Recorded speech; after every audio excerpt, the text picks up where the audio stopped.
Para wali itu bukan hanya dalam satu level, tidak dalam satu tingkat yang sama, tapi ada tingkat-tingkatan, istilahnya eskalasi para wali.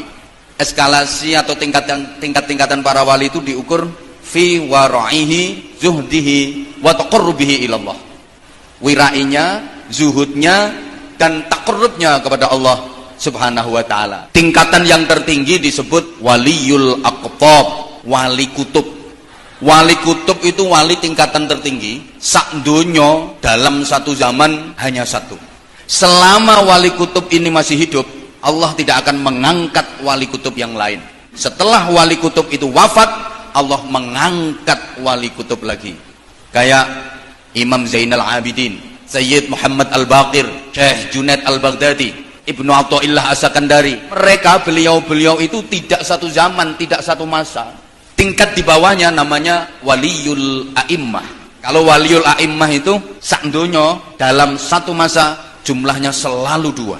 Wafat satu, Allah segera mengangkat satu lagi, waliyul a'immah. Di bawahnya lagi ada waliyul autad. Waliyul autad itu dalam satu masa sak donya jumlahnya selalu 4. Kemudian di bawahnya ada waliyun nuqaba. Jumlahnya selalu 7 dalam satu masa, sak donya jumlahnya 7. Di bawahnya lagi ada namanya waliyun nujaba, itu jumlahnya selalu 12. Di bawah itu ada waliyul abdal yang jumlahnya selalu 40. Kalau para wali itu ukurannya dari wirai, zuhudnya, dan taqarrubnya kepada Allah, sedangkan tabaqatil ulama, eskalasi para ulama itu tidak diukur fi wara'ihi wa zuhdi wa taqarrubi ilallah, tapi diukur fi mautihi. Eskalasi para ulama itu diukur dari kematiannya. Makanya kalau kita membaca karya sebuah kitab, pasti nanti di situ akan dicantumkan pengarangnya siapa dan disebutkan al-mutawaffa, tahun wafatnya. Kayak contoh kitab Fathul Mu'in, itu pengarangnya Syekh Zainuddin Al-Malibari. Malibari itu India bagian barat. Itu nanti akan ditulis pengarangnya Syekh Zainuddin Al-Malibari Al-Mutawaffa, tahun wafatnya. Ibnu Hajar Al-Asqalani Al-Mutawaffa, Ibnu Hajar Al-Haytami Al-Mutawaffa, Jalaluddin As-Suyuti Al-Mutawaffa, pasti Jalaluddin Al-Mahalli Al-Mutawaffa. Yang disebut adalah tahun kematiannya. Jadi kalau ada kitab di situ kok dituliskan pengarang terus Al-Maulid, itu percetakannya ngawur namanya. Karena eskalasi para ulama itu memang diukur dari kematiannya. Mana ulama yang wafat lebih dulu itu dianggap lebih maju, lebih utama, dan lebih keren. Sering saya sampaikan di mana-mana sebagai gambaran. Ada dua tokoh besar ulama yang dua-duanya ini keluar dari pakem. Karena kalau ulama itu ada pakem, adik-adik. Jika beliau namanya Ahmad, itu menurut pakem mendapatkan alam laqab atau mendapatkan titel Syihabuddin.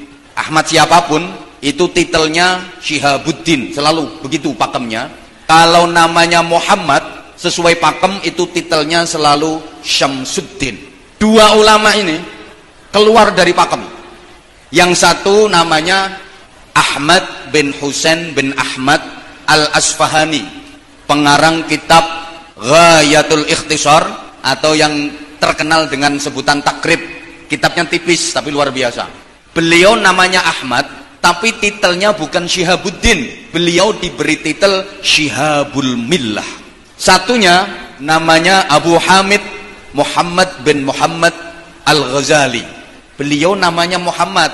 Harusnya kalau sesuai pakem titelnya Syamsuddin, tapi beliau titelnya Hujjatul Islam. Dua ulama ini sama-sama hebat. Ini saya akan ceritakan eskalasinya ya. Imam Abi Syuja, pengarang Takrib, lahir tahun 1047 Hijriah. Beliau wafat tahun 1197 Hijriah. Jadi usianya 150 tahun. Panjang banget usianya. Sementara Imam Ghazali lahir di tahun 1060 Hijriah, wafatnya pada tahun 1111 Hijriah, dalam usia 51 tahun. Dua ulama ini menangi dalam satu zaman. Imam Abi Syuja lahir duluan tapi wafatnya belakangan karena usia beliau sampai 150 tahun. Imam Ghazali lahir belakangan, wafatnya duluan, usianya cuma 51 tahun. Setelah Imam Ghazali wafat, Imam Abu Syuja itu masih hidup 86 tahun. Para ulama ketika menentukan ayyuhuma aqdam baina Abi Syuja wal Ghazali, mana yang lebih utama, mana yang lebih keren antara Imam Abi Syuja dan Imam Ghazali, para ulama menyatakan Ghazali aqdam, Imam Ghazali yang lebih keren. Kenapa? Karena mati lebih dulu. Dua-duanya sama-sama hebat. Kalau dari sisi karya keilmuan, Imam Ghazali menang. Kitab karya Imam Ghazali itu luar biasa, sampai nggak ada ulama yang bisa menandingi Imam Ghazali ketika meringkes kitab karangannya Imam Haramain.